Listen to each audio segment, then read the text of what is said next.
નમસ્કાર વિદ્યાર્થી મિત્રો, વેટ ડિજિટલ એજ્યુકેશનમાં આપ સર્વે મિત્રોનું હાર્દિક સ્વાગત છે. વિદ્યાર્થી મિત્રો, આપણે જોઈ રહ્યા છીએ ધોરણ 12 વિષય ભૂગોળ, જેનો પાઠ 2 માનવ વસ્તી વિશે ચર્ચા કરી રહ્યા છીએ.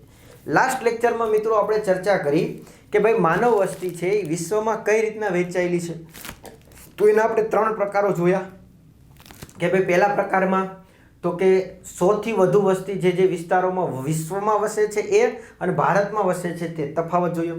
બીજો પ્રકાર કયો જોયો કે ભાઈ 50 થી 100 એમની વચ્ચે જે પર ચોરસ કિલોમીટરમાં વસવાટ કરે છે એ વિશ્વમાં વસ્તી કેટલી કયા વિસ્તારોમાં વસે છે અને ભારતમાં કયા વિસ્તારોમાં વસે છે. ત્રીજો પ્રકાર જોયો, એમાં 2 પેટા પ્રકાર પડે છે. એક તો 10 થી 49 વચ્ચેની વસ્તીનો પર ચોરસ કિલોમીટરમાં એના વિશ્વ અને ભારતની વાત કરી, અને એમાં બીજો પ્રકાર જ્યાં 9 થી ઓછી વસ્તી વસવાટ કરે છે એની ચર્ચા ભારત અને વિશ્વના સંદર્ભમાં કરી. આ સિવાય 2011ના ડેટા મુજબ ભારતની કેટલી વસ્તી હતી ગીચતા એનો એક નકશો પણ ભારતનો આપણે જોયો. હવે આપણે વાત કરવાની છે વસ્તીનું કદ. મિત્રો, અહીંથી આપણે એક એક ગુણના સવાલો બહુ બધા નીકળશે એટલે એને પણ સાથે સાથે નોટ ડાઉન કરતા જજો. ચાલો રેડી? તો ચાલો વિદ્યાર્થી મિત્રો આપણે વાત કરીએ. ટોપિક છે આપણું વસ્તીનો કદ. તો ભારતમાં આદિમ કાળથી માનવ વસવાટ જોવા મળે છે. અહીં ધરતીનું સુદીર્ઘ માનવ વસવાટનો ઇતિહાસ ધરાવે છે. એટલે કે ભારતમાં આપણે જોવા જઈએ તો ભારતમાં વસવાટ લોકોનો છે એ આદિમ કાળથી છે, બહુ જૂના સમયથી જોવા મળે છે. અહીંયા છે એ જોવા જઈએ તો સુદીર્ઘ એટલે ઘણા સમયથી, સારા એવા દીર્ઘકાલીન સમયથી જોવા મળે છે, એનો ઇતિહાસ જોવા મળે. 2011ની વસ્તી ગણતરી મુજબ ભારતની વસ્તી 1,21,01,93,422 હતી. રેડી? જે ગત વસ્તી, ગત એટલે 2010ની વસ્તી ગણતરી તુલનામાં કેટલી તો કે 18,14,55,986 વધારે હતી. રેડી? હવે સાહેબ આમાં શું યાદ રાખશું? તો અહીંથી આપણે એક સવાલ થઈ ગયો, ભારતની વસ્તી કેટલી હતી 2011માં? 1,21 કરોડ. પછી 1 લાખ ને વાહે આંકડા યાદ ન રાખો તો ચાલશે, પણ 1,21 કરોડ ને 1 લાખ સુધી યાદ રાખજો, બાકીના 93,442. રેડી? પણ યાદ રાખો, વિકલ્પમાં તમને પૂછી શકાય. પણ જે વસ્તી છે એ 2001માં, કેમ મિત્રો આપણે દર 10 વર્ષે વસ્તી ગણતરી થાય છે. કેટલી? દર 10 વર્ષે વસ્તી ગણતરી થાય છે. વસ્તી ગણતરી ક્લિયર? તો દર 10 વર્ષે જે વસ્તી ગણતરી થાય છે તો આ રીતના મીન્સ કે માની લો કે લાસ્ટ ક્યારે થઈ હતી તો કે 2011માં, પણ 2021માં થઈ નથી. શા માટે? તો કે કોરોના, તમને ખ્યાલ હશે મિત્રો, તો કોરોના લીધે વસ્તી આપણે ગણતરી કરી શક્યા નથી. રેડી? એટલે અત્યારે આપણે ડેટા 2011ના ભણીએ છીએ. કદાચ માની લો થઈ ગયું હોત તો આપણે 2021ના ડેટા ભણતા હોત, હે ને? પણ અત્યારે વસ્તી ગણતરી ચાલુ છે, પણ આપણે એનાથી કોઈ મતલબ રહેશે નહીં. કેમ? તો કે હવે આપણે ભણવાનું આ છે તો કે આપણે કંઈ નવા ડેટા ના પૂછે, આપણે આ ડેટા પરીક્ષામાં બોર્ડમાં પૂછાશે. ક્લિયર? તો આપણે 2011ને જ ફોલો કરશું. ક્લિયર? ચોપડી પ્રમાણે. તો જો 2001, 2011, 1991 દર 10 વર્ષે વસ્તી ગણતરી થાય છે. રેડી? પણ મેં કીધું 2021માં શા માટે નથી થઈ? કોરોના કાળને લીધે. તો જો શું કહેવા માંગે છે કે જે 2011ની જે વસ્તી હતી 1,21,01,93,422, પણ એમાંથી 2001 કરતાં કેટલી વધારે છે 2011માં? તો કે 18,14,55,986 વધારે છે. રેડી? એટલે 18,14,00,000 સમથિંગ વધારે છે. ક્લિયર? ચાલો જોઈએ શું કે છે આગળ. વિશ્વના ક્ષેત્રફળની દ્રષ્ટિએ ભારત 7મા ક્રમે છે. યાદ રાખજો, મોસ્ટ આઈએમપી સવાલ. જે વિશ્વનું ક્ષેત્રફળ છે એમાં ભારત કેટલામા ક્રમે છે વિસ્તારની દ્રષ્ટિએ? જો આવો સવાલ પૂછાય, વિસ્તારની દ્રષ્ટિએ ભારત કેટલામા ક્રમે છે? તો 7મા. વસ્તીની દ્રષ્ટિએ પૂછાય તો બીજા. 2 સવાલ યાદ રાખજો. વિસ્તારની દ્રષ્ટિએ 7મા, એટલે વિસ્તાર સૌથી વધારે વિસ્તાર જે અલગ અલગ દેશો પાસે હોય એમાં ક્રમ ભારત પાસે ક્રમ આવે છે કેટલા નંબરનો છે? 7મો. પણ વસ્તીની દ્રષ્ટિએ ભારત કેટલામાં ક્રમે છે? બીજા નંબરે છે. એટલે સૌથી વધુ વસ્તી ચીનની છે, પછી બીજા ભારતની છે. ચાલો રેડી? તો જો આ 2 સવાલ થઈ ગયા કમ્પ્લીટ. વિશ્વમાં દર 6ઠ્ઠી વ્યક્તિ ભારતીય છે. યાદ કરો, આગળ આપણે ચેપ્ટર આગળના લેક્ચરમાં જોઈ ગયા શું, તો કે વિશ્વમાં દર 5મી વ્યક્તિ ચીનની છે તો 6ઠી વ્યક્તિ ભારતની છે, હે ને? ચાલો, ભારતની વસ્તી ઉત્તર અમેરિકા, દક્ષિણ અમેરિકા અને ઓસ્ટ્રેલિયાની સંયુક્ત વસ્તીથી વધારે છે. વિચારો, ખાલી ભારત એકલાની વસ્તી છે એ ઉત્તર અમેરિકા, દક્ષિણ અમેરિકા અને ઓસ્ટ્રેલિયાની આ બધાની સંયુક્તની ભેગી કરો એનાથી વસ્તી વધારે ભારતની છે એકલાની, હે ને? ચાલો, ભારત આફ્રિકા ખંડની કુલ વસ્તી કરતાં 1.5 ગણી અને યુકે કરતાં 7 ગણી વસ્તી વધારે ધરાવે છે. શું કહે છે? તો કે ભારત જે આફ્રિકા ખંડ છે એની જેટલી કુલ વસ્તી છે એના કરતાં તો 1.5 ગણી ભારત ધરાવે છે. કયા ખંડની વાત છો? જો વિચાર કરો, કમ્પેરિઝન ભારતની કોની સાથે ચાલે છે? ભારત એક દેશ છે અને આફ્રિકા એક ખંડ છે, તો આખા ખંડની જે વસ્તી છે ને એની કરતાં ભારતની એકલાની 1.5 ગણી વસ્તી છે. અને યુકે, યુનાઇટેડ કિંગડમ, હે ને, યુકે કરતાં તો ભારતની વસ્તી કેટલી? 7 ગણી છે. કેટલી? 7 ગણીથી પણ વધારે છે. રેડી? પાકિસ્તાન અને બાંગ્લાદેશની વસ્તી કરતાં ભારતની ઉત્તર પ્રદેશ રાજ્યની વસ્તી વધારે છે. જો હવે સમજો, આ જે પાકિસ્તાન છે એ ઘડીએ ઘડીએ પેલું યુદ્ધ કરવું, આમ કરવું, તેમ કરવું કે છે. હવે ખાલી વિચારો કે પાકિસ્તાનની જે વસ્તી છે એની કરતાં તો ખાલી ઉત્તર પ્રદેશ એક રાજ્યની વસ્તીને ટક્કર આપી દે એની વધારે છે, હે ને? પાકિસ્તાન અને બાંગ્લાદેશની વસ્તી છે એની કરતાં તો કોની વસ્તી વધારે છે ભાઈ? ખાલી આપણે ભારતને યુપીની એકની વસ્તી કાપી છે, હે ને? એટલી વધારે તો ભારતની આ વસ્તી છે. એટલે વિચાર કરો ભારતની વસ્તી કેટલી લેવલે છે. ચાલો, રેડી? તો આ બધા ડેટા યાદ રાખજો ભાઈ થોડા. નેક્સ્ટ આપણે આગળ વધીએ. ભારતમાં વસ્તી વિતરણની પ્રાદેશિક વિભિન્નતાઓ, એટલે કે જે ભારતમાં જે પણ કઈ વસ્તી વિતરણ થઈ રહી છે એમાં પ્રાદેશિક વસ્તી, એટલે કે જે ભારતમાં વસ્તી વિતરણ છે એમાં પ્રદેશોના આધારે જે પણ કઈ વિભિન્નતાઓ જોવા મળે છે, જુદાપણો જોવા મળે છે, એની ચર્ચા આપણે અહીંયા કરવાની છે. તો ચાલો વાત કરીએ. તો કે ભારતની વસ્તી વિતરણની દ્રષ્ટિએ ખૂબ જ વૈવિધ્યતા અને વિષમતા ધરાવતો દેશ છે. એટલે કે જે ભારતની જે પણ કઈ વસ્તી વિતરણ છે, વસ્તી જે એકબીજા સાથે ફેલાયેલી છે, રેડી, વિતરણ કરેલી છે, એ વિવિધતા છે, એક તો વૈવિધ્યતા છે, જુદાપણો જોવા મળે છે, અને ક્યાંક ને ક્યાંક વિષમતા પણ જોવા મળે. એટલે કે સરખી એકબીજા વિસ્તારો સાથે વિતરણ થયેલી છે ને વેચાયેલી છે નહીં. જોકે દેશમાં વધુ વસ્તીવાળા રાજ્યો પણ છે, છતાં આ સ્થિતિ બધે એક સરખી રીતે લાગુ પડતી નથી. એટલે કે દેશમાં જોવા જઈએ તો ઘણા રાજ્યો એવા છે કે જ્યાં વસ્તી વધારે છે, બરોબર, પણ આ સ્થિતિ બધી એક સરખી પાછી છે નહીં. અમુક રાજ્યો એવા હોય ને કે ત્યાં વસ્તી ઓછી હોય છે. ચાલો, રેડી? વસ્તીના કેન્દ્રીકરણ થવા પાછળ કેટલાક પરિબળો અને સંજોગો અસર કરે છે, જેમાં કુદરતી સંસાધનની પ્રાપ્તતા એ વધારે મહત્વનું પરિબળ જણાય છે. એટલે કે જે આ વસ્તી છે એ ક્યાં કણે વધારે છે ને ક્યાં ઓછી છે, એમાં વધારે કોઈ જગ્યાએ ભેગી થવા પાછળના ઘણા બધા પરિબળો છે. એમાંનું એક પરિબળ છે ખાસ કરીને કુદરતી સંસાધન. રેડી? આ પરિબળ વધારે જોવા મળે છે. કુદરતી સંસાધનો જ્યાં વધારે મળી આવતા હોય તો સ્વાભાવિક છે ત્યાં વસ્તી વધારે હોવાની. ચાલો, રેડી? તો આપણા દેશની વસ્તી વિતરણની કેટલીક લાક્ષણિકતાઓ નીચે મુજબ છે જેને આપણે જોવાની છે. જેમાં ઉત્તર પ્રદેશ, મહારાષ્ટ્ર, બિહાર, પશ્ચિમ બંગાળ આ 4 રાજ્યો દેશની કુલ વસ્તીનો ઘણો મોટો હિસ્સો ધરાવે છે. કયા કયા રાજ્યો? ઉત્તર પ્રદેશ, મહારાષ્ટ્ર, બિહાર અને પશ્ચિમ બંગાળ. આ 4 રાજ્યો છે એ દેશની એમ કે ને મોટા ભાગની વસ્તી તો આ 4 રાજ્યો ધરાવે છે. યુપી, મહારાષ્ટ્ર, બંગાળ અને બિહાર અને પશ્ચિમ બંગાળ, 4 રાજ્યો. ક્લિયર? તો જોઈએ એની લાક્ષણિકતા શું છે. તો કે ઉત્તર પ્રદેશ અને મહારાષ્ટ્ર આ 2 રાજ્યો વસ્તીનો સરવાળો કરીએ તો ભારતની લગભગ ચોથા ભાગની વસ્તી થઈ જાય છે. શું કહે છે? કયા 2 રાજ્યો? તો કે ઉત્તર પ્રદેશ અને મહારાષ્ટ્ર. જો આ 2 રાજ્યની વસ્તી છે કુલ, એનો જો સરવાળો કરી દઈએ તો એ ભારતની જેટલી કુલ વસ્તી છે ને એના ચોથા ભાગની વસ્તી તો આ 2 રાજ્ય જ કરે છે. રેડી? ચાલો, ક્ષેત્રફળની દ્રષ્ટિએ રાજસ્થાન અને મધ્યપ્રદેશ 2 મોટા રાજ્યો છે. રેડી? એટલે કે જે વિસ્તાર, ક્ષેત્રફળ એટલે વિસ્તારની દ્રષ્ટિએ વાત કરીએ તો સૌથી વધારે વિસ્તાર કયા રાજ્યોમાં છે? તો કે રાજસ્થાન અને મધ્યપ્રદેશ. પરંતુ એના અનુક્રમે દેશની 5.6% અને 6% વસ્તી ધરાવે. ફરીથી સમજીએ. રાજસ્થાન સૌથી વધારે વિસ્તાર ધરાવે છે. સમજો, ભારતમાં સૌથી મોટું રાજ્ય છે. મોટું રાજ્ય કેમાં? વિસ્તારમાં. તો રાજસ્થાન છે. રેડી? પણ એની વસ્તી કેટલી છે? તો કે 5.6%. અને મધ્યપ્રદેશ પણ સૌથી વધારે વિસ્તાર ધરાવે છે, પણ એની વસ્તી કેટલી છે? 6%. એટલે કે વિસ્તાર વધારે છે પણ એની વસ્તી કેટલી છે? ઓછી છે. પણ આ લોકોનો હે ને વિસ્તાર ઓછો થાય ને આની સાપેક્ષમાં તો વસ્તી વધારે છે ભાઈ. રેડી? તો આ બધી ભારતની લાક્ષણિકતા છે, ધ્યાન રાખજો. અને આ બધા સવાલો તો યાદ રાખવાના છે, સૌથી વધારે ક્ષેત્રફળ ને આંતર બધું.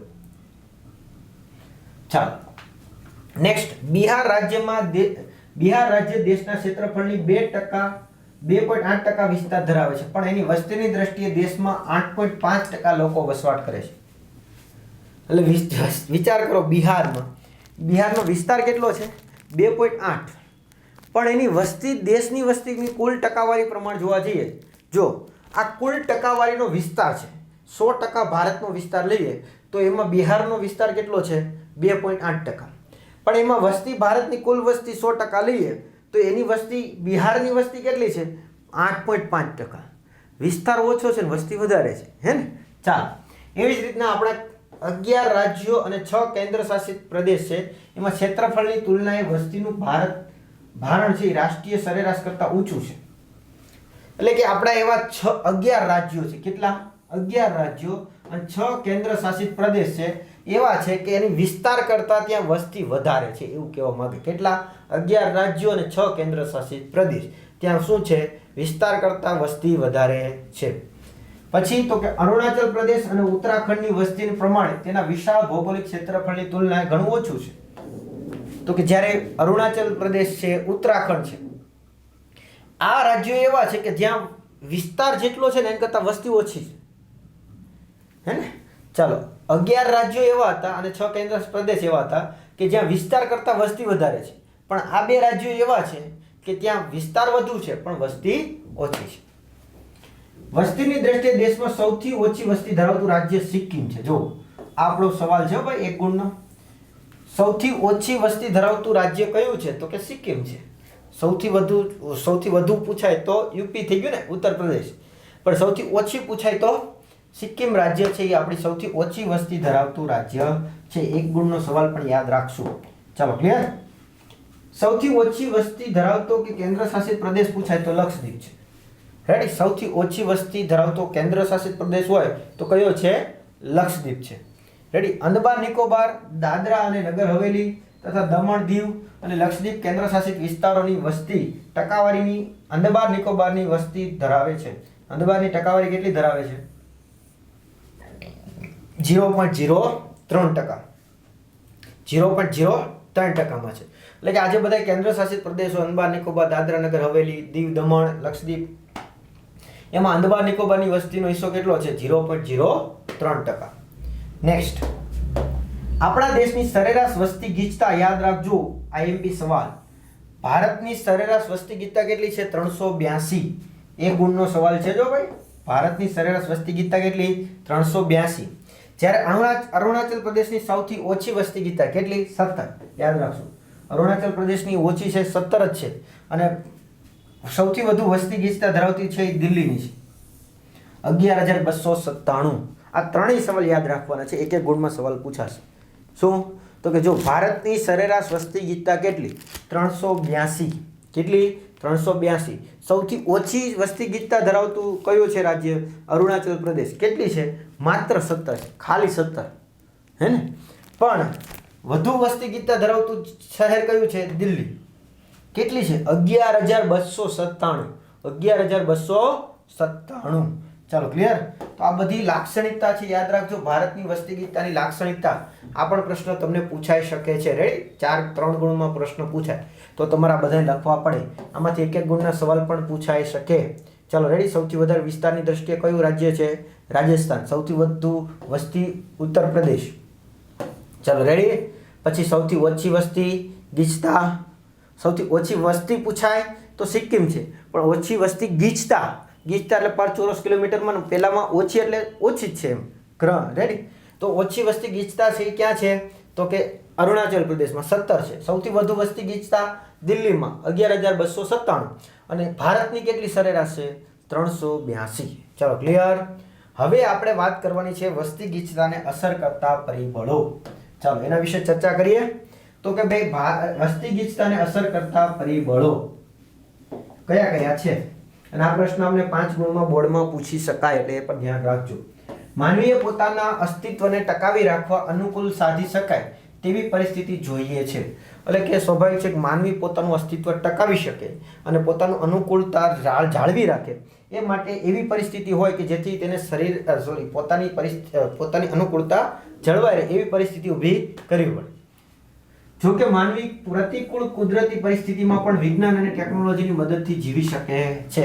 જો કે હાલમાં માનવીની જે પ્રતિકૂળ હોય, અનુકૂળ એટલે માફક આવે એવી હોય અને પ્રતિકૂળ એટલે માફક ન આવે એવી હોય, છતાં પણ અત્યારે ટેકનોલોજીનો યુગ છે એટલે કુદરતી પરિબળ એવા પરિસ્થિતિ વિપરીત હોય એની રેડી તો પણ પોતે છે એ શું કરે છે, જીવન જીવી લેતા હોય છે. રેડી, ચાલો ટેકનોલોજીનો ઉપયોગ કરીને ઇન શોર્ટ તેનો વ્યાપ અત્યંત મર્યાદિત પ્રમાણમાં છે. એટલે કે એનો ફેલાવો બહુ મર્યાદિત છે.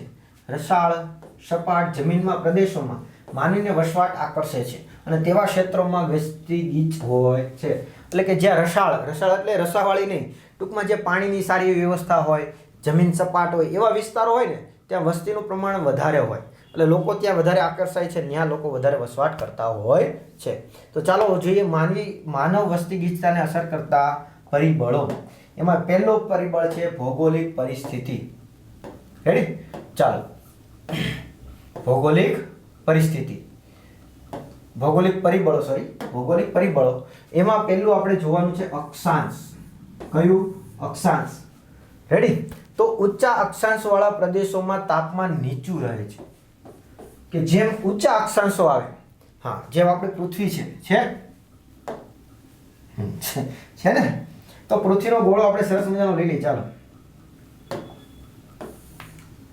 પૃથ્વી છે હો ભાઈ. હવે જેમાં આડી જે છે,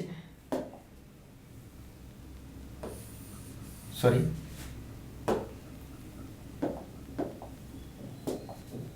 હા,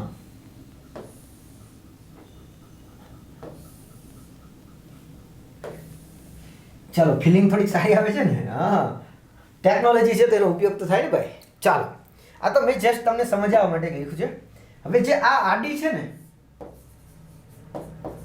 આડી એને કહેવાય મિત્રો અક્ષાંશ. શું કહેવાય? અક્ષાંશ. હા, ઊભી હોય એને રેખાંશ કહેવાય, પણ એનું અત્યારે આપણે કામ નથી. એટલે આપણે એને અત્યારે લેશું નહીં. તો આ જે આડી જે છે આ બધી શું થઈ? અક્ષાંશ થઈ.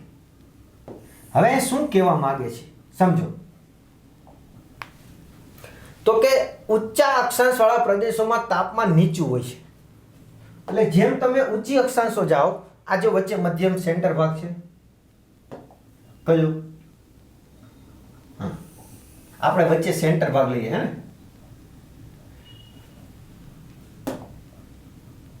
ચાલો, હજી આપણે એને થોડોક